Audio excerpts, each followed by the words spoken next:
All right, welcome back. Another episode of Check Number Sports Podcast. Dan, my co-host Matt and Zach. How are you guys doing today? I'm doing really good. How are you? Doing good. You just keep making me laugh, man. I don't know what it is. I'm doing great. You know, I got cleared from health and safety protocols, so we're back. Let's go. He's activated for the week. Back on the roster. I'm ready for the episode. Active for a good week that we have this week. We got some All-Star game reaction stuff, NBA Midseason awards, talking about some Universal DH, and then some NFL stuff.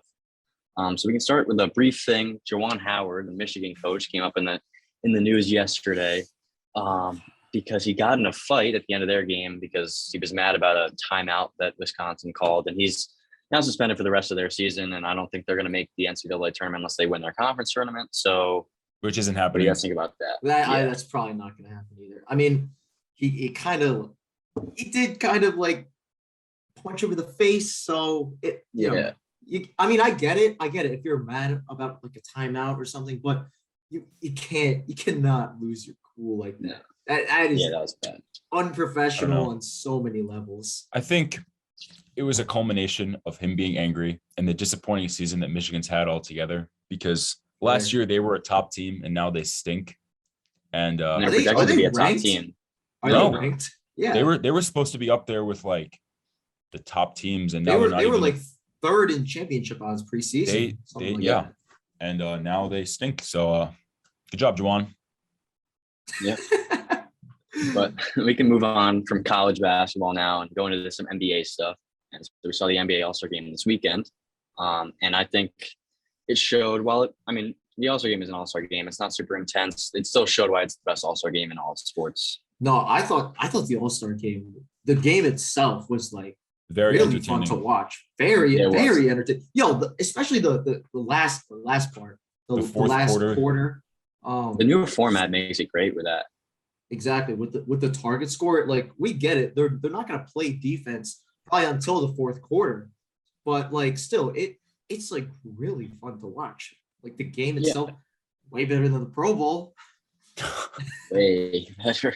I think it was just great, especially with the 75th anniversary thing too. Like, because that was pretty interesting seeing all the guys get announced. Cool. I mean, it was long, but it's pretty cool. It was cool to and obviously like seeing the best players in the league on the same stage is great, especially when one of them is raining threes and dropping 50 points like it's nothing. So when the greatest shooter of all time is dropping threes like that in the All-Star game. The greatest shooter of all time. Yeah. No question. He was doing the green animations like at half court. Like just walking away. He knew it was going in. Now, I mean, I voted for Steph as the All-Star game MVP. It wasn't really close. We saw Giannis like kind of sweating, trying to get we saw he was trying to get there, but after watching Steph just raining with threes, it wasn't really close, but very fun game to watch. Yeah, I think that the format's great, and they should continue with that. And then we can look on now to the festivities, which are the 2 days before. We had the Rising Stars tournament, we had the Skills Challenge, 3-point dunk contest. So we can briefly mention the Rising Stars Challenge. I think the format they did with the tournament thing was good. Yeah. You got to see a couple more guys in that. And they had the target score format, which I think it's not entertaining. It's not entertaining, but you got to see some of the up and coming players. It's a good format. I wasn't like too entertained, but it's still nice. I wish they went back to rookies versus sophomores, because that's way more interesting in my opinion. That one would be pretty good. But another game we can mention actually is a celebrity All-Star game, because Myles Garrett was going nuts. Dude, it was better than most of the participants in the dunk contest. hey, don't disrespect Boston High School alumni, New York. Boston High School alumni. We can get to that one in a bit. Oh yeah. Well, we can get to that one after we talk about the Skills Challenge. I mean, again, they did the best they could. Standard. I think they could have got some better players in it. I mean, I like that they have like the Giannis and Antetokounmpo brothers in it, but do you really want to see Thanasis and Alex Antetokounmpo in the Skills Challenge? I mean, it's kind of Not It was really. kind of rough. I was pulling for Team Rook. I thought Team Rook would run away with it. Yeah, dude. I mean, that's what you want. You want exciting guys in that, which the other two Antetokounmpo brothers aren't really those guys. No disrespect. When two of them can barely crack NBA rotations, it's not going to garner much attention. Challenge. Yeah. So now we can move on to the 3-point contest. Karl-Anthony Towns. I had a feeling that he might win it. I mean, I think you might have said he had the longest odds. Yeah, you might have said last week that he's one of the greatest big men shooters of all time. I think he is. Which showed right. I mean, who else would be a better shooter than him? I can't really. Dirk, maybe. Larry Bird. Nah. I mean, Larry Bird's he's not really categorized as a big man. Yeah, he's a forward. So maybe Dirk. I don't know, but yeah, I thought it was pretty good to watch. I don't know. I had a feeling that if Karl-Anthony Towns he got through the first round. I just thought he was going to make it. And hey, and he was raining threes. He almost dropped 30 points in a single round. Yeah, I know. mean, it seems like the key to winning seems to be short release and short jumps that take less energy out of you, and you can last the whole 5 spots and the 2 longer spots. But hey, quick shout out to Patty Mills though. I know he only scored 21, but like I think that's kind of impressive considering he went 0 for 5 on the first rack. So yeah. So I honestly thought he was gonna win, but of course you did. Maybe that's my Nets. Of course you did. Once again. Of course the Nets fan thinks the Nets guys. But next you're gonna be rooting for Ben Simmons in the 3-point contest, right? Yeah. I would bet on Ben Simmons winning a 3-point contest. Honestly, if Ben Simmons in the 3-point contest, you kind of got to go for him. I would totally have some pretty long odds to win that one. Dude, you know how much money you'd win if you bet on Simmons? But shout out to Ben 10. Big things are coming. Anyways. And shout out Karl-Anthony Towns. Anyways, yeah. Then we can move on to what is usually the star of NBA All-Star Weekend, and that's the dunk contest. But what really happened is one of the worst dunk contests we've seen in a long time. Dude, Jalen Green was selling. It was frustrating to watch. I didn't even. I'm going to be honest. I didn't even watch it. One of my friends told me Obi Toppin. You didn't miss anything. I was like, you didn't miss anything. You didn't miss much. I mean, I think I like no bias, no nothing. I think Obi he should have won last year, and he should have. Quick side note: Anthony Simmons trying to kiss the rim. He didn't even kiss the rim. What is so impressive about that? How did he win over Obi Toppin? Obi dunked over like 2 guys last year, 2 like humans. Anthony Simmons just got like a couple inches away from kissing a rim. Pause. Like, how is that impressive? I'm sorry. You should not have won. Yeah, no, it's just when you look back on this dunk contest, there's no dunks that like were really that special. There really wasn't. They weren't. I mean, but to be fair, I mean, it's not like the players itself. Well, it kind of is. It kind of is. It kind of is because the ones that should be in the dunk contest like don't do it. Not. They never. It should be. John Morant put on a show in the All-Star game. It should be a sign to the league that when you see stars like Kareem Abdul-Jabbar and Shaq like turning away, that there's something wrong. They're like trying to like go to the bathroom. Like, did you see how frustrated Shaq looked after Jalen Green went? I mean, it was. Oh my gosh! He was just sitting there. It's not fun. Every poker face. Just literally. I really didn't. And there's a stat. I saw a stat today. Dunkers went 28% on their dunk attempts. They made 28% of their dunks.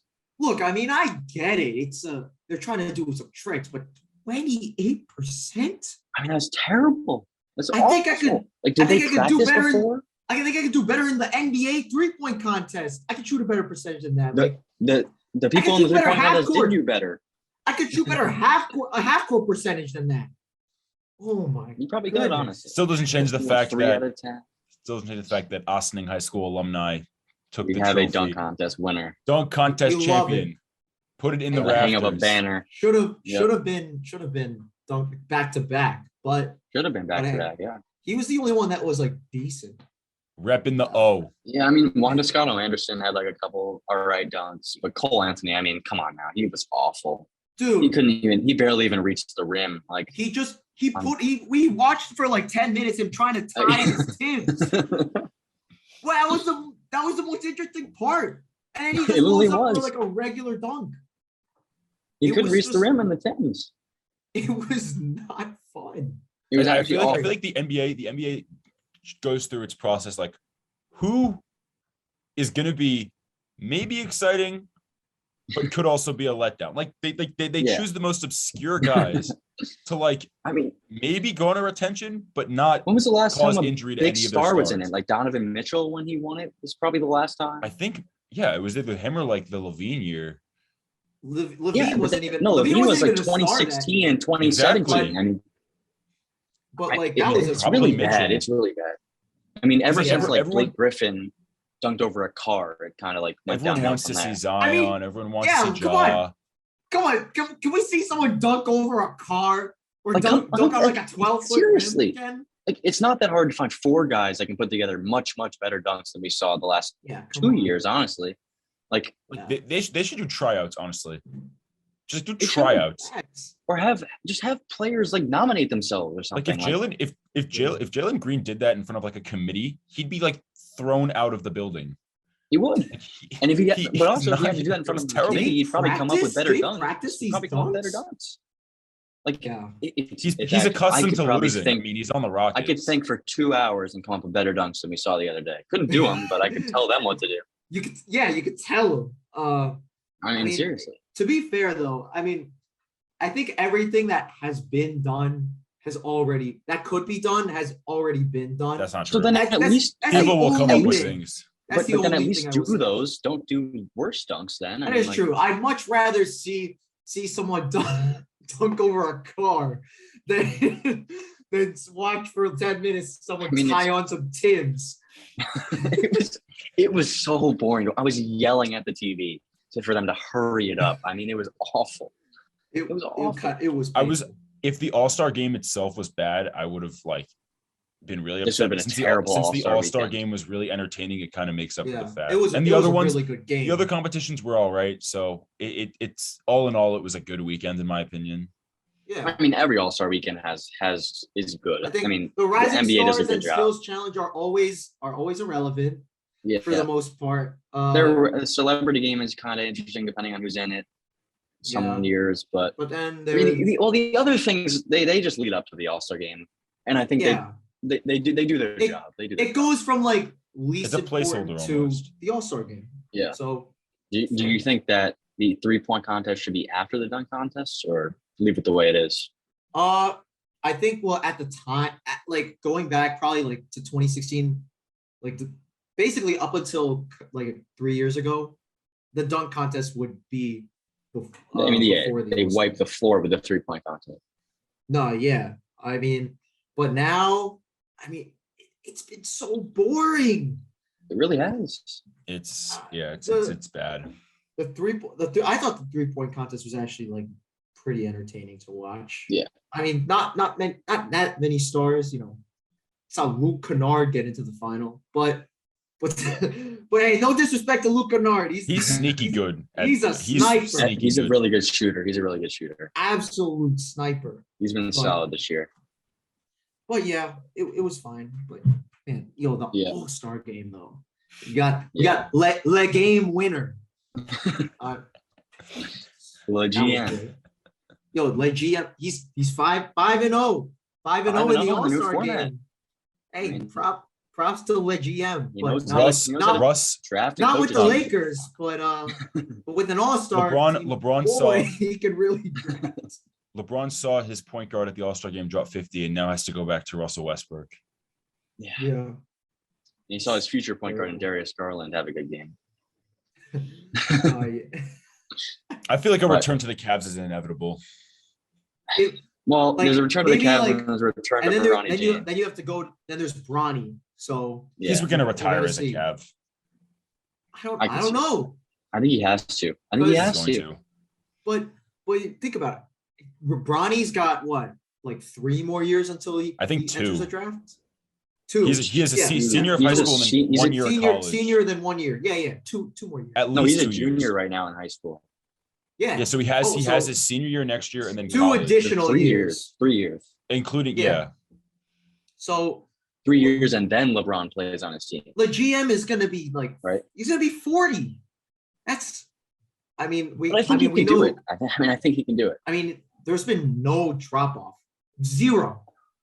He's top, except probably top 5 MVP candidate. He got hurt. He's getting hurt a little more, but other than that, like from a production standpoint, he's got longevity. I mean, He does. so I went all of the memes, but like, All right, I mean, yeah. anyways, we'll get back to. But we can move on to the NBA Midseason Awards. It's kind of a little past midseason, but it's the All-Star break. So we can talk about some awards, and we'll start with Coach of the Year. So who do you guys have as your Coach of the Year so far? For me, I had JB Bickerstaff. I don't think it's that close, to be honest. Like, look, the Cavs, they were a poverty franchise since LeBron left. They were terrible, but now you got the stepping up of Evan Mobley, Darius Garland, Jared Allen, even Kevin Love. We see the resurgence of Kevin Love, and now they're one of the top teams in the East. I get it that the East it's very close between like a lot of teams, but still it's been. I think really credits to the coach. I mean, I think he's going based on like the Cavs being one of the worst teams in the NBA to one of the best teams in the East. Like, I think it's got to go to JB. Yeah, I also had Bickerstaff, and I also said Monty Williams because honorable mention Monty. Because I mean the Suns, yes, they were expected to be good, but I mean 48-10 is probably better than anyone expected them at this Chris point. Paul did just get hurt though. I guess we'll see how big for them. How he coaches around that, but No, I mean he's been great. Yeah, I definitely have to give recognition to. I mean, they're 48-10 in 3.5 games up in the 1 seed. I mean, they're probably the best team in the league. I thought they were going to regress heavily, to be honest. After I thought they were going to be good, but not finals contenders again. I didn't know they were going to be this good, and so I definitely think it's between those 2 guys, in my opinion. I think it's a clear race. For me, it actually wasn't between those 2 guys. I had Taylor Jenkins, the coach for the Memphis Grizzlies, because I think when you look at their roster, with the exception of Ja Morant, I mean, Jaren Jackson Jr. is a stud, but I think their roster is probably worse than the Cavs roster overall. They're not really as deep to me. Both teams are really solid. Don't get me wrong, but I just think Taylor Jenkins has done a really, really good job with Memphis. Ja Morant was hurt for a little bit, and they stayed afloat. And I think he's done a good job with them. So that was my pick for Coach of the Year, was Taylor Jenkins. But all 3 of those guys definitely deserve heavy shout out to the Grizzlies, though. I mean, they're also exceeding expectations. And even with Ja Morant stepping up significantly. They're really kind of the Western Conference Cavs in a sense. And also shout out to Billy Donovan with the Bulls. Yeah. And then we can move on to 6th man of the year. I don't know if this is going to be an easy one, but I had Tyler Hero. Me too. As my 6th man of the year. Yeah, so we all had the same. I thought that one was pretty good. I didn't do much research, but I do know that he's been lighting it up for the best. I mean, he's the odds favorite right now. He is the odds favorite. The second is Kelly Oubre, and I think it's between. I did like a pretty decent amount of research. It's like it's pretty clear that also Tyler Hero is the better 6th man. The Heat of the 1 seed, and the Hornets are like the 9th seed. Like, and Tyler Hero on another team. Not even just that. Yeah, Tyler Hero would probably be a starter on a different team, and he stepped up pretty significantly. Even though he's still the 6th man, he's averaging 20 a game. We're kind of seeing bubble of Tyler Hero again. So I had him as my 6th man too. We can move on to defensive player of the year. We can start with you, Zach. Mine might be a little different than yours, honestly. But Zach, who'd you have as your defensive player? I have 2 guys. I didn't do ton of research, but I do know that like Giannis is great defensively every year, and I do know that Draymond was the defensive player of the year leader going into at least January. He was one of the favorites, so I'm picking one of those two guys because I know Giannis is there every year and Draymond's also won. They both won it, so I think they're both safe picks. No, yeah, that's fair. I had Rudy Gobert. I mean, hey, Dre and Giannis, great years, great defensive years. But for me, I think it's Rudy Gobert. If you look at the advanced metrics, that'll tell you that it's Rudy Gobert by a pretty decent margin. So that's why I had him. And Yeah. I get it. He might not win it again, considering he got it 3 times already. But I think he's the favorite. I mean, all three of those guys definitely I feel like I know who you deserve might consideration. I feel like I know. who I'm going to you might go with Joel Embiid for Defensive Player of the Year. He's having what a I was steal a thinking. game and a block and a half. So he has the same defensive stats, maybe not the same as Rudy Gobert, but he's making a similar impact to Rudy Gobert. And with Andre Drummond gone now, he's going to have to step up even more. So I can see him making a presence on the stretch. Who do you think I was going to pick, Zach? I thought you were going to say Mikal Bridges because he's I looked at the He's rankings. also really good. He's He is like really second good. and third consistently, and Capio, Villanova alum. Yo, so Villanova alum. I Mikal figured you would Bridges. know this, but I figured you would have said him, but no, he's also been great, and you said you had a little bit different of a pick, so I don't know. I No, thought yeah, he's up there in all the rankings that I've seen. Yeah, he stepped up he's one of the best 3-and-D players in the league. I'm gonna be honest. Yeah. I mean, he makes it really big. no bias. He's one of the glue guys on the Suns for sure. exactly. And Villanova alumni, shout out quickly. And speaking of the Bridges last name, I had Miles Bridges my pick for most improved player. Last season he was averaging 12, 6, and 2, and this season he's averaging 20 points, 7 rebounds, 3.5 assists. So he was my pick for most improved player. What do you guys have for that? Look, okay, respect for putting him, but I really don't think it's close. It is I hope you're obviously Ja Morant. Thank you. Okay, I also think it's John. No, it's not even close. He was averaging. Ja was averaging what? Like 19, 7 and 3 or something. But he stepped up. He's averaging 26, and last year he struggled a lot with threes. He's not an elite shooter now, but he stepped up. He definitely developed his 3-point shot too. And points aside, the Grizzlies went from the 8 seed to the 3 seed in one offseason without making any major trades or acquisitions. Moves. Like he's making everyone around them better, and he's just, he's going crazy. And also shout out Darius Garland. I had him as a second option because he's he's doing what John Morant's doing to a lesser extent, but I did want to give him his recognition. John Morant is unbelievable. He was already a star last year when Miles Bridges really wasn't. Last year, I'm not gonna lie, I thought Ja was a little overrated, but he's insane. But now it's not anymore because last year it seemed like people were treating him as this clear-cut all-star, like superstar. But I didn't think he was. Last year I didn't think he was a superstar because I don't think he wasn't. Let's be real. But now he shut me up. So he's a superstar.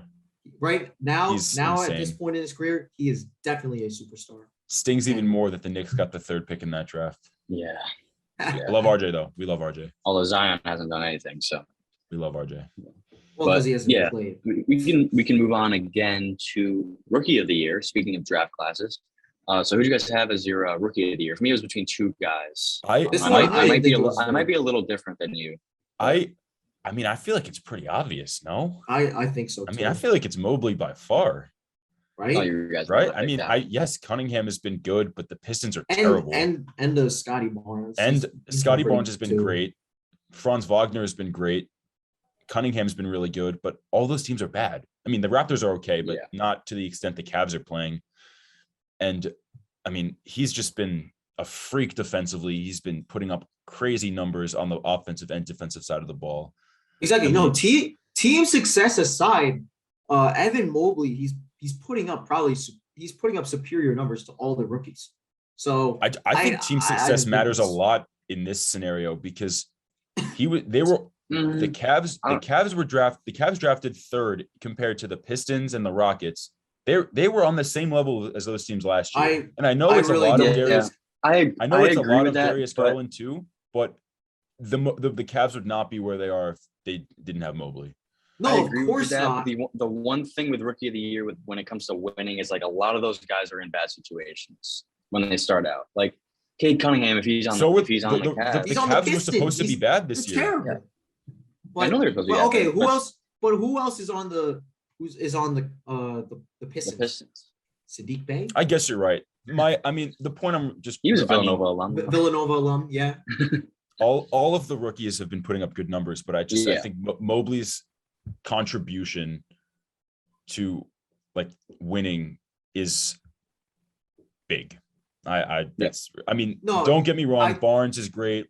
Wagner's great. Cunningham is great, but I don't think it can be anyone but Mobley, really. Yeah, me too. But yeah, I went with Cunningham, but it was I really wrote down. I said Cade Cunningham is averaging 15, 5, and 5, but if winning is taken more into account, then Mobley has the edge. That's what I put down. No, you bring up a good point because for awards, I really don't think that team success neither do I at all. Like the only one I could see is Coach of the Year. Yes, exactly. Because he doesn't play. I disagree a little. But other than that, I really don't. Team success does not matter. Okay, like let's take a MVP. Let's take MVP, which is the next award. But you know what? Actually, I'll save this. We can go into that now. We can go into that. So I want to hear what you guys. I want to hear what I want to hear what Dan has first for my MVP. So I went with value player, not the most dominant player in the NBA, which I think is Joel Embiid, and I went with Nikola Jokic. Yes. I went with Nikola Jokic as my MVP. Wait, you said Jokic or Embiid? Yeah, I said Jokic. Oh, Jokic. I say Embiid. It's Jokic. Okay. I say Embiid. All right, let me tell you. I don't want to get into an argument because I think Jokic, and I think Jokic is second. All right, hear me out. So look, Embiid is having an amazing season. He's averaging like 30 a game, 10 boards, but that's great. He's dominant. He's one of the top 5 player in the NBA, most definitely. But Nikola Jokic is averaging 26 points, 14 rebounds, 8 assists, a steal and a half a game, and that's without their second and third best players, and they're still a threat. Like the Nuggets are still a threat. They're still competitive. He is holding them together. He is everything for that team. And that's when it comes to the value. They are terrible. Couldn't you say the same about the Sixers though? But they still have Harden. Harden. That's not right now. Mid-season, Harden hasn't played a game for them. Not yet, but once Harden gets healthy, probably around after the All-Star break, they will still have Harden. You still got Tyrese Maxey and Tobias Harris. You're really going to tell me that if the Sixers didn't have Embiid, they'd be this good? Okay, but the Nuggets didn't have Jokic, they wouldn't be good. I think it's very similar situations. No, it's not. Yes, but I think that Jokic is having a much better. Without their players, they'd be terrible. Okay, but I think if you take Jokic away from the Nuggets, they are like really like. So are the Sixers. Bad. But then once James Harden comes back, they're immediately. But James Harden, we're not talking about James. We're talking about right now, mid-season. Okay, but we're in the All-Star break. James Harden is going to be healthy around James after Harden, the All-Star break. He's still going to be the second option. I mean, everything's still going to run through Embiid. But still, no, I don't. But you okay? Let me put it this way. Isn't Jamal Murray coming back, or is he not? Is he? I don't know. He tore his ACL in the last season. I'm pretty sure we have no idea when Jamal Murray is coming back. But let me read off a quick stat. So there's a stat called WAR, if people are familiar with that. It's very familiar in baseball, but in basketball maybe not so much. Second place is 9.3, and that's Steph Curry. The first Jokic is ahead of him by over 6 wins. He's at 15.7 wins above replacement. That's not even close. Like, the margin between like, and if you look at basically every advanced metric, it's Jokic. But I don't think you can just take into account advanced metrics for this. Why not? We're looking Because at value. it's more than correct? about Most stats. Player. Well, If it's we're going by most player, valuable, then correct? Chris Paul would have won it last year. No. Chris Paul was the most not. valuable player in the league. Jokic The Suns went from the Jokic was the I most see that. I see valuable that. player. You see, like my point not- still Yeah. stands. Jokic Jokic and Embiid are very player. similar in the aspect that if both of them were not on their teams, both of their teams would stink. Okay, but then eventually Harden would come back and they would be competitive again. We don't have. But We have no Harden- idea. We have no Harden idea by when Jamal himself Murray's wouldn't- coming back. But okay, you look at the pieces. You got Maxey. You got Danny. Okay, memes aside, Danny Green. He's Memes all right. aside, okay. So those are some pretty good guys. You got they kept Thibault. So I don't know. I really think that you got to look at stat. It's most valuable player. You gotta look at the It is value stat. I'm telling you, metrics. I'm not disagreeing that there's some stat. I don't think you can just look at the numbers and be who has the best numbers automatic MVP. That's not. I think you can. I don't think you can. Because In this case, I mean, 26, 14, and 8. he's almost averaging a triple double as a center. Like Exactly. Come on. That's actually nuts. That's actually kind of nuts. I don't know. Yeah. I mean, I feel like, you guys are acting like my pick I think is triple completely doubles- outlandish. I feel like No, these are the I top two would have Nikola clearly. Jokic number 2. I I would have Nikola Jokic number 2. I mean, You mean Joel I would Embiid Embiid have number 2. I would have Embiid number 2, but I think it's pretty clear that it should be Jokic. And I feel like people aren't talking about it enough. Jokic, Because he's not flashy. he really isn't. Trust me, And I he love plays- Jokic. And he I plays think in he's. Denver. I think it's very close. I just give the nod to Embiid. I mean, maybe it's voter fatigue. Look, and that's if what's gonna Embiid cause- won, I would have no problem with it. But to me, I just think that Nikola Jokic is slightly more valuable than Joel Embiid is right now. I think he is. I But think they're he is both too. extremely valuable. They're both extremely valuable. Yeah, but for me, I think there's a pretty significant gap between Embiid and Jokic. Jokic I is think it's just pretty on close. another level. Yeah, I No. don't know if I'd say it's a significant gap, but there's a gap. There's a gap. I mean, in the advanced, at least in the advanced metrics, it's not close. But and then this brings me to my quick rants about team success for awards. Team success does not matter. That's Not a wrong. single bit. Not a single bit. You're telling me. I Okay, disagree. I wins- think last year's a prime is- example for that for most improved player. What? Jeremy Grant had the biggest gap, but he was on the worst team, and he didn't. No, win. but Julius Randle still was Come better on. than him. I think. Yeah, am I I think wrong? so too. Jeremy Grant. If you just look at the numbers, he improved the most, but his team didn't win. Okay, but Julius Randle Julius was improved the better and player. contributed to winning. Okay, let me put it this way. Someone with the best value statistics, that should be the most value. That's the most valuable player by definition, correct? Is it not? And also think it is. with regards to wins are a team accomplishment. It's the same with rings. It's the same with rings. But one They player are can. team Basketball is accomplishments. different than in the fact where you have one player can drastically change the success of a team. Okay, They can. sure. Okay, sure. We're That's not fine. talking about football or baseball where one player can like drastically change a team. Like if like John Morant, for example, like yes, he's improving statistically, but he's also contributing to the Grizzlies being a top team in the West. Well, yeah, because he improved significantly. Yeah, I know, but if you're just looking at the numbers, you could make debates for other guys. But you said yourself. I don't think you can. I don't think you can for most improved. It's a pretty far and away conclusion that Jaw's going to win it. So I think it's But I don't think unfair you to said that just because of team success. I don't think It's you can not- it's discredit not 'cause of this- team success. I don't think you can discredit Sure. how well they're contributing to win. He is significantly contributing to their team success, but I still think wins should not be like accounted for a lot in awards because they're team accomplishments. Look, I get it. A basketball player has significantly more impact than one football player or one baseball player does, but still, there's still 15 guys on an NBA roster. That's a lot. So yeah, like it's like that's like saying this might sound a little outlandish, but it's just to say the point. If we're just going by rings, for example, then I guess Steve Kerr is on the same level of Kobe Bryant, right? Because you can't compare coaches and because players. they both have five rings, coaches right? and players. It's different. Coaches deal with. No, I'm talking about as a player. But- He had 5 rings. Obviously, you can't compare because Kobe. You have to look at usage rate and all this stuff. Like, I mean, obviously, it doesn't compare, but I mean, exactly.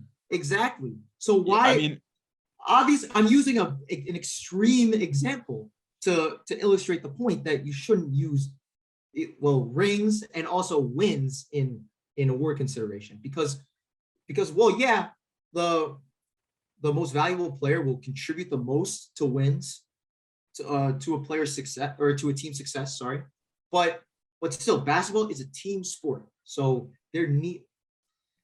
that's why, look, like Jokic, I know he was the 3 seed, but he was far and away the best player at last year. I think far and away. And I think he's the same with this year. So, yeah. Yeah, I mean, I think that MVP is always going to be controversial just because of the name of the award. I can agree that MVP is more stat driven, but I don't necessarily agree that all awards are necessarily strictly stat driven. I disagree. I think basically every award is. I think winning definitely matters a little bit, but it shouldn't. I don't think it should be the factor that really jumps a player ahead of. That's not what I'm saying either. Yeah, I'm just saying I don't it should think so be either. taken into account at least a little bit. I think it is. I think it's pretty insignificant. I think it should be insignificant. I don't think so. I think even with winning taken into account in the place of the MVP, I feel like the Nuggets would drop off a little more. I mean, I guess we already said that, but like, I don't know. The Nuggets would drop way more than assuming healthy. Yes, Joel Embiid is not their primary playmaker the way Jokic is for the Nuggets. There are definitely years where it's just the guy with the best stats. Like Westbrook's year, the Thunder were the 6th seed. Yes, there are definitely times where it's just the stats, but I don't think it's fair to say that for every award it's strictly just about stats because that kind of discredits what they're doing to help them win. Does it? That's what I said. Winning, yes. I think winning matters a little bit, but it shouldn't be blown out of proportion. I agree with Dan. Thank you. That was good. Well put. Well, I don't know, because like when you look at, let's say, I don't know, the 2015 MVP, Steph, he was clearly the best player. Clearly, right? I mean, look, I know he was the 1 seed, but take away that he's the 1 seed. He was far and away the best player. 2015, 2016, the unanimous MVP season, he was clearly the MVP. Like you take Steph off the Warriors, they drop off significantly. Yeah, I think we're probably just gonna have to agree to disagree on this one, like we do with many things. Yes, with a lot. But, yeah, fair enough. But that's why we have this. So, all right, we're gonna move on to some MLB stuff. There's still no MLB going on. They've already announced that spring training will be delayed, but they did make a rule change that we've been talking about for years now in the MLB, and that's with the universal DH. Thank God. Which I think is good for baseball. Absolutely. Thank you. Home run. We saw last year that a pitcher like Jacob deGrom, who you guys definitely know as Mets fans, got hurt. He said it was because he was hitting, and we didn't get to see the rest of what looked like one of the greatest pitching seasons of all time was in the making. Yeah, of all time. And also it's kind of quickly kind of impressive how he got like a couple top 5 votes in MVP or in Cy Young, which goes to show how good of a season he was having. But yeah, thank you for finally putting in a universal DH. I am sick of seeing automatic outs at the plate that are going to get injured because they're running, because of base running, or because they swing a bat too hard. Like, It's so boring. And to all the people that say, oh, well, it adds more strategy to the game. Cut the crap. Oh my gosh. Baseball in itself is strategy. It has enough strategy. There's already a lot of strategy. The new strategy is going to be how to get the new DHs out in the National League. Yep. Exactly. And if anything, this will help baseball a lot because there will be more offense. And then that'll cause more viewers. And also, it just solves if the season happens. It solves a ton of problems for a lot of teams that had like log jams at certain positions. Yep. Like I know from at least a Mets fan perspective, you have like Dom Smith and Pete Alonso both vying for first base. And JD Davis. And that was just another spot open in the lineup to just let players hit. I mean, thank you. It's very, very relieving to see that MLB is moving in this direction. I don't care if I see Zach Greinke hit a double like once every 4 months. I don't care. I want to see the pitchers focus on pitching. We don't, most of the time, unless the team's getting beaten the crap out of, we don't make hitters pitch, do we? In crucial situations. You know how many times there was probably like bases loaded, but then you have the pitcher at the plate, or there's all those times where you intentionally walk the 8-hitter to get to a lot of the times the kills a rally. A lot of the times the pitchers don't even swing the bat on purpose. Like it's a free out.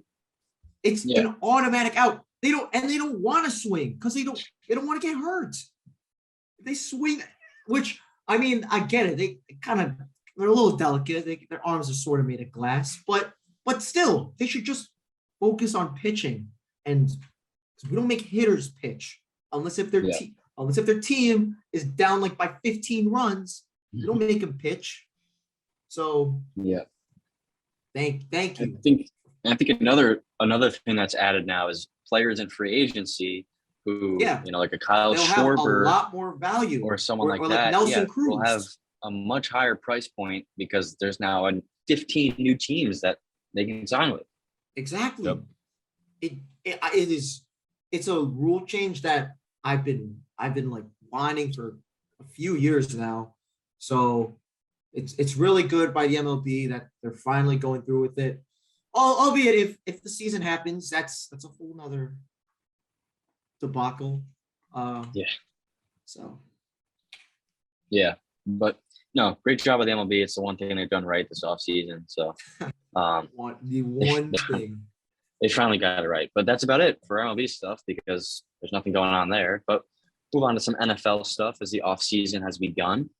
But a couple weeks ago, we did our NFL playoff power rankings, and we wanted to review those and see what we got right, what we got wrong, teams we were too high on, low on, and what we got right. So we can start with teams that we were too high on. And for me, I had 3 teams. I put the Bills and the Packers. I don't think I was too high on these teams, but they just went out early. Those are my top 2 teams in my power rankings. And then I had the Titans at 6, and I kind of knew that they were too high on my rankings, and they showed that. Definitely. Okay, I think with the Bills, like, to be fair, I think they kind of get a pass. They just ran into a good team early. Exactly. They got a little unlucky. So I think I would give them a pass on that one. Yeah. I mean, when I wrote them down, I put a question mark next to them. I mean, it was like, obviously with the Packers, no excuse. Absolutely. Yeah, no I excuse. had the Packers as one of my teams too. For me, I had the Packers and the Bucks. I had the same too. Yeah, I had them at 1 and 2. The Bucks are similar to the Bills, though. I mean, they lost the team that won the Super Bowl. They did. They could have easily won that game. Yeah, they could have. That's true, but also, and it's not like they played the way the Bills played against the Chiefs. Yeah. The Bucks played very sloppy, very, very sloppy. And then they also had injuries, which really, really bit them in the ass. And especially with AB, leaving. Yeah, that was awful. Before that. So I think that one, like I thought just because, they had everyone back. They did have some injuries, but I thought, they had enough depth. They clearly didn't. And they played very sloppy against the Rams. And with the Bills, I really think they get a pass. I know their defense underperformed a lot, but it's Mahomes. Like, come on. Yeah. And then No, I and agree. their offense, they literally could not have done anything more. So Yeah.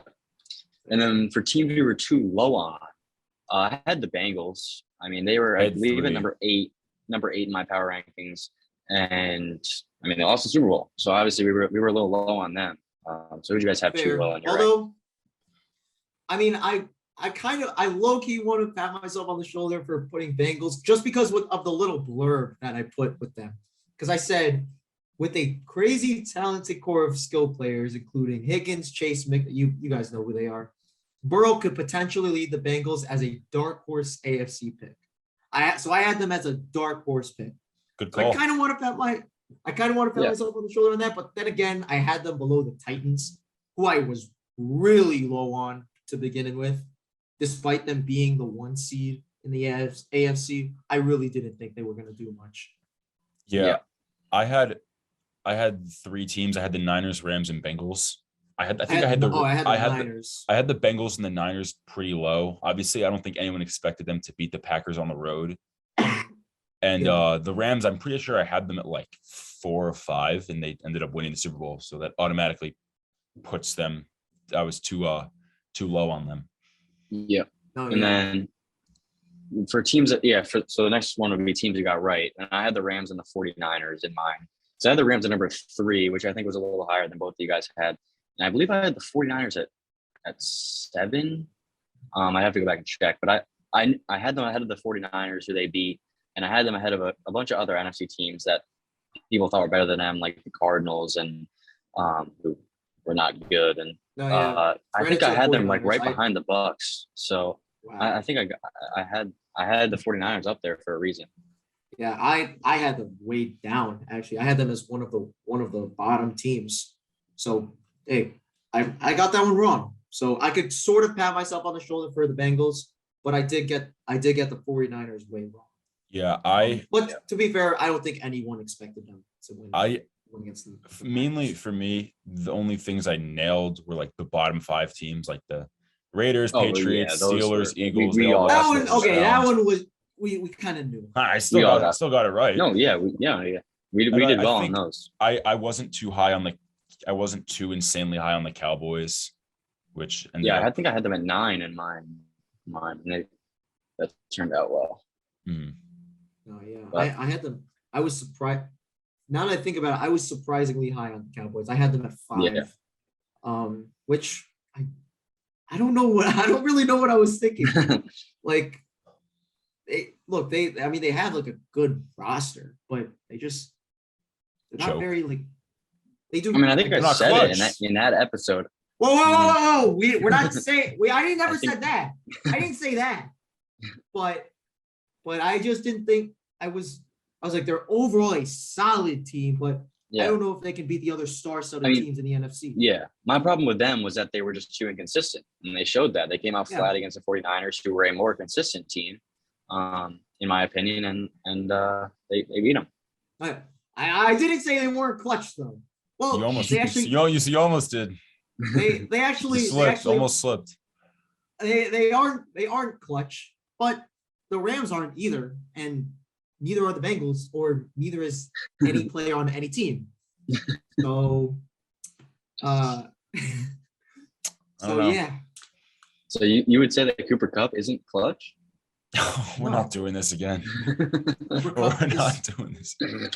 Cooper Kupp is not clutch, but he is probably the best receiver in the league.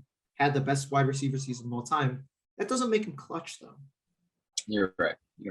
But we can move on to another wide receiver topic, which has come up a lot in the past couple of years, and it has only expanded as more of these guys have gotten better and better, especially this year. A bunch of them jumped towards the top. So we went through and ranked the 2019 wide receiver draft class, which was Deontay Johnson, Hunter Renfrow, DK Metcalf, AJ Brown, Deebo Samuel, Terry McLaurin, and Hollywood Brown. So we can go 7-1. Zach, we can start with you. Who would you have 7-1 in your 2019 receiver class? Do you want me to go all them or one at a time? Like we each say 7, or you want me to do 7 through 1? Do all Whatever of you them. want to do. I'll go through all of them. So I have Hollywood last. He's not a bad player. He's just not on the level as the other guys. 6 might come as a surprise, but I have Terry. And then Hunter Renfroe at 5. I have Deontay at 4, DK at 3, AJ Brown at 2. And I think it's pretty indisputable that Debo is the best out of the bunch. Yeah, facts. Matt, I what mean- would you have? Okay. Surprisingly, we had relatively similar rankings. I had Hollywood 7, Terry 6, which brings me into something else. Terry is kind of overrated, a little I agree. overrated. Thank you. I'm glad we all agree on this. I'm so glad I that we agree. can agree on that. I just feel like he's just Just get him a quarterback. Just get him a quarterback. no, get him a quarterback. He's just not. he's Debo just not Samuel that produced good. with Jimmy Garoppolo. There's no excuses. Exactly. Deontay Johnson. He had Yeah. 40-year-old Ben Roethlisberger who can't throw the ball over 20 yards. Even AJ And he Brown, who produced is like a absolute animal, versus Ryan Tannehill as his quarterback. Yeah, which Ryan Tannehill is not terrible, but He's not that good. I wouldn't say he's like an elite quarterback either. So anyways, I had Deontay 5, Renfroe 4, DK 3, AJ Brown at 2, and Debo at 1. I think Pretty 1 and similar. 2 are pretty clear. Yeah. So for me, I had Hollywood Brown at 7. I had Terry McLaurin at 6. At 5, I had DK Metcalf. At 4, I had Hunter Renfroe, 3 Deontay Johnson, 2 AJ Brown, and 1 Debo Samuel. I'm glad you didn't put AJ think- 1. I know you're an AJ homer. I thought about it. I did think about it. But He after the can't season, stay on the field. after the season Debo had, it was kind of clear. I mean, when we did our top 10 receiver rankings, AJ Brown was right behind Debo No, Samuel he's for me. I think he's clearly second in like- my eyes. I think I had that Debo at 5 and AJ Brown I see at like 8. there's a gap between the top 2 and then yes. the rest. There's tiers. I think there's three. Yeah, I think there's there's 3 tiers. I think there's 3 yes, I tiers. agree. Mm-hmm. But I think so Debo, AJ Brown are definitely in the top tier, and then Deontay Johnson. I think to me is honestly a clear third one. At least a Really? little bit. I don't. I think it's debatable. Renfroe and DK Metcalf could definitely be interchangeable. I think DK is more talented, but Renfroe has just produced more. With arguably a worse quarterback on a worse team. So I don't know if you can put that like, fully on DK though, because last year when Russ was No, healthy you all can't. season, he did great. And this He year was Russ very with good. the surgery, Geno Smith, I mean, I it's think not a that good recipe for I think that one was success. a mess. I think he did. I think he did relatively well with what he did. I mean, with it, he had an 80.9 PFF grade. I know PFF are a little controversial, but like it's not a bad ranking. That's Not at all. good. It's pretty solid, to be honest. So and I think DK. I think I ranked a little more talent wise, but also definitely considered stats heavily, which is why I put Renfroe ahead of Deontay, Terry, and Hollywood. Because I mean, if you look at the advanced statistics, Renfroe is actually pretty damn good. He is so underrated. Very underrated. He was in defensive yards above replacement. He was 10th in the entire league. That's ahead of all of these guys in this ranking. All of them. So Yep.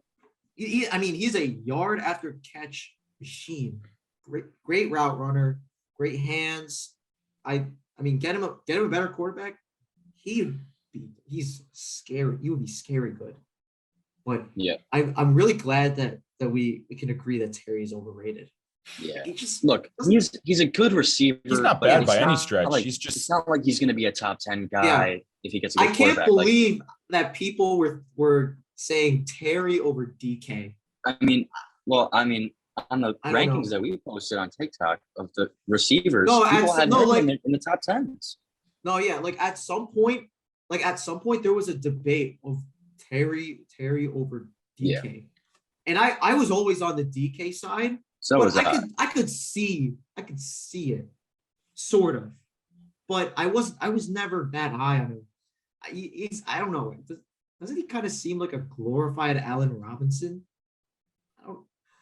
I that don't know might if be it's a maybe- perfect comparison, but Yeah, like He's- I he's- see what you're saying. I see what talented you're saying. receivers with bad quarterback play. I feel like That's he's In like that a, aspect, he's like a, get him a new quarterback. he's almost like a lesser Chris Godwin a little bit. I do want to see what he does with like a franchise guy, because No, for all we yeah, know, I he do. could explode and become a debatably top 10 guy, but right now he's not. I think he's arguably not top 15. Yeah, To be honest. So yeah. but those are our, yeah. yeah. I mean, those are that's how we wanted to rank those guys. And I mean, I think this draft class is going to go down as a really solid one. And over the next 5 or 10 years, these rankings could change completely. I spent quarantine Crazy taking a town. two round mock draft. I had 9 receivers going in the top 2 rounds for this year. For this year, this upcoming draft. Wow. Yeah, no, this I had draft, 9 this draft receivers going in the top 2 is rounds. defined by wide receivers and offensive line. And I Yeah, could quarterbacks, I could list the nowhere to be receivers that are seen. going to be amazing. Chris Olave. Hopefully the Jets get one of them. Chris Olave, Drake London, Garrett Wilson. What's his Imagine face? if Traylon Jackson Burks. Smith and Jigbo was in this draft. That'd be even crazier. My Jahan Dotson favorite wide this receiver draft. in the whole draft, David Bell, is not being talked about enough. He's from what, Purdue? Purdue. Yeah. So, It's stacked. It's stacked. Not that it's great. officially draft season yet, but draft season is my favorite time of the year. We'll get there on here. We'll get start there. talking about some draft stuff pretty soon. Honestly, it's what in April. I think April. Yeah. yeah. So, yeah, pretty soon we'll probably start talking about some guys.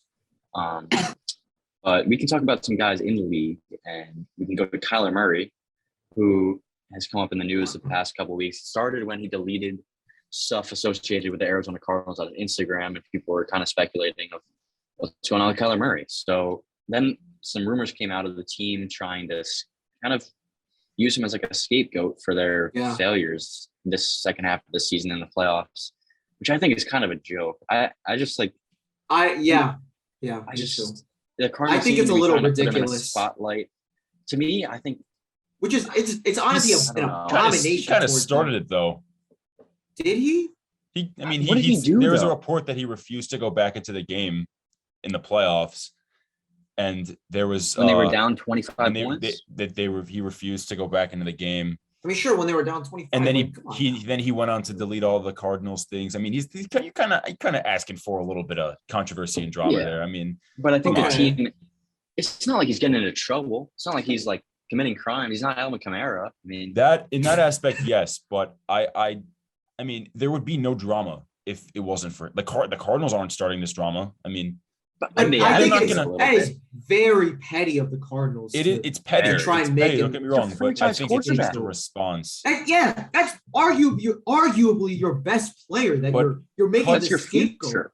Cut the talk Yeah. of them trading him. They're not trading him. They can't. He will be on the They- Cardinals for the maybe- foreseeable future. He will be. And I think someone that shouldn't be a part of the organization is Cliff Kingsbury. I think he's an awful coach. Dude, oh my gosh. I saw a stat of his He like is a- second he is a second half of the mess. season in the last like 7 years of his coaching career has been awful.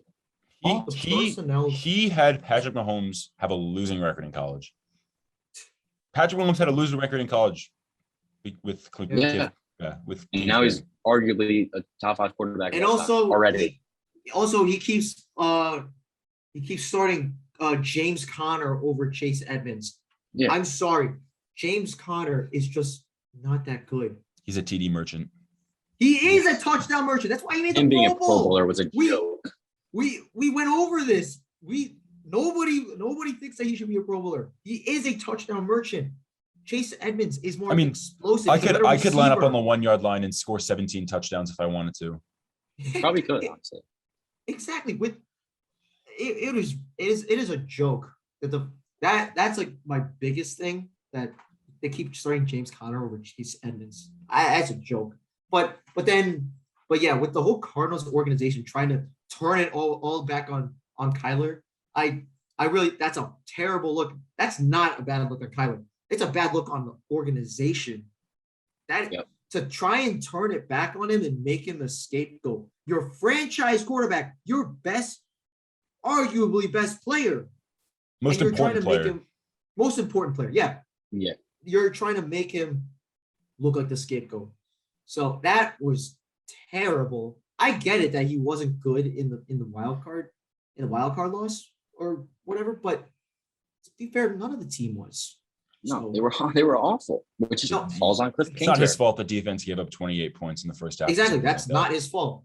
And Yeah. I saw some tweet saying, oh, Kyler Murray, he sits at his locker, calls his girlfriends, isolates himself from the team during halftime. It's halftime. What do you think is gonna happen during halftime? It's not college. They don't get in the huddle and get hyped. Like, that's not what happens. And they're not like, all right, guys, we're down 14, but we can do this. We put all our heart into it. We want it more than they did. Cut the crap. That doesn't. This isn't Rudy the movie. This is the NFL. He's allowed to sit on his phone in halftime. Yeah, they're trying to mentally regroup and prepare. And that's how he mentally second half. regroups. Yes, I think there is nothing wrong with that. Like, they're professionals. Yeah. What do you think is gonna happen?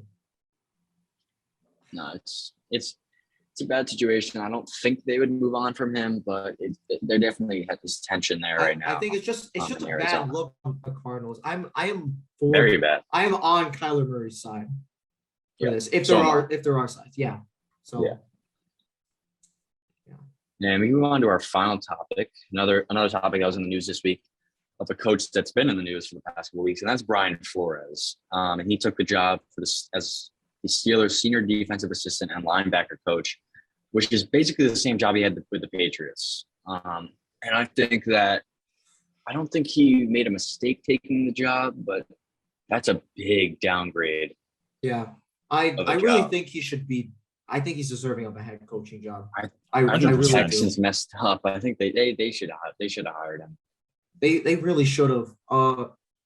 Because I mean, it's just because look, his allegations, they're very serious. If those are true, that is a terrible look. That is so bad on the NFL. And as of right now, we don't have evidence against his claims, do we? Yeah. So I don't think so. So sorry, you go. No, but yeah, if these allegations, which very, very well could be true, that is so bad on the NFL. Even if they are true, he's still proven he could have success as a head coach. He went 10-6 with the Dolphins. He were won an with awful Tua. roster. I mean, that's and they were on a 7-game losing streak this season, but then they win 8 or 9 in a row. So I have a friend who's a Steelers fan, and when he saw the notification, he was shocked because he couldn't believe that Brian Flores would take that big of a downgrade. Obviously, he's thrilled because it's Brian Flores, but I have to imagine that either this legal thing gets resolved and he gets another head coaching opportunity, or he does I think the reason. I honestly think the only reason he got this opportunity was because of Mike Tomlin. Yep. Yeah. Yep. Exactly.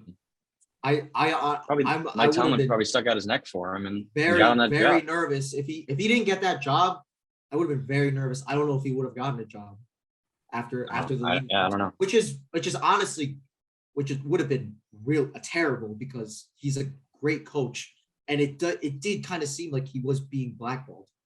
Let's be real. He was being. I mean, a lot of the NFL is Black or African American, but how many Black coaches are there? 1 or 2? I think it's 2 now with the the Texans. fact- And the if fact Mike that they have to count McDaniel's McDaniel, mixed. the fact that they have to count Mike McDaniel as a Black coach is actually awful for the league. I get it. He That's really he bad. goes by being mixed, but it's I still 3 is way too 3 is not enough. You shouldn't have to. Yeah, he shouldn't be a significant part of that statistic. The fact that they have to count him as an African American head coach just shows that there needs to be more diversity. There really does, because there is a lot of coaching talent, not just in a bunch of white guys. I mean, yeah, years ago, people said, "Oh, like don't give the jobs to the African American candidates just because you want diversity." They deserve the job. Like They Brian do. Flores, and Brian other guys Flores deserve the job. is a better. I'd say he's a better coach than probably like 50, at least half of the league. At Probably. least. I mean, he deserved. I think he deserved a coaching job on like the Bears over what Matt Eberflus, whatever his name is. There's probably 3 or 4 jobs that he probably could have deserves it gotten over Josh McDaniel. He probably deserves it over Lovie gotten. Smith. Probably deserves it maybe over the Rams offensive coordinator. Maybe not. He just won a Super Bowl, but and look, I get it. Like McDaniels, that was a good hire, but the fact that he allegedly was only given an interview just because just to have the interview, even though they already decided, that's awful. That is unacceptable. Yeah. Unacceptable. Yeah. I think it's very clear that change needs to happen one way or another. Clearly. Like Brian Flores doesn't deserve this, and he deserves way better. Yeah, people should be listening to Brian Flores' story. Yep. Yeah, because it's a bad look on the NFL. Very bad. Yeah, so that's all we have for this episode number 7 of the Second Number Sports Podcast. And any final words from you guys? Brian Flores deserves better. Terry McLaurin is overrated. Thank God that you guys recognize that. Yeah. I mean, thank God the MLB brought back the DH. Let's go Mets. Yeah. If the season happens, then the rule will actually matter. And Nikola Jokic is MVP frontrunner for me. Clearly. And this was the worst dunk contest we may have seen of all time because dunkers. But shout out to Obi. Shout out to Obi Toppin. Obi Toppin took it home. So that was the only positive. Yeah. But we'll see you guys next week. Yep. Until next time. Yep.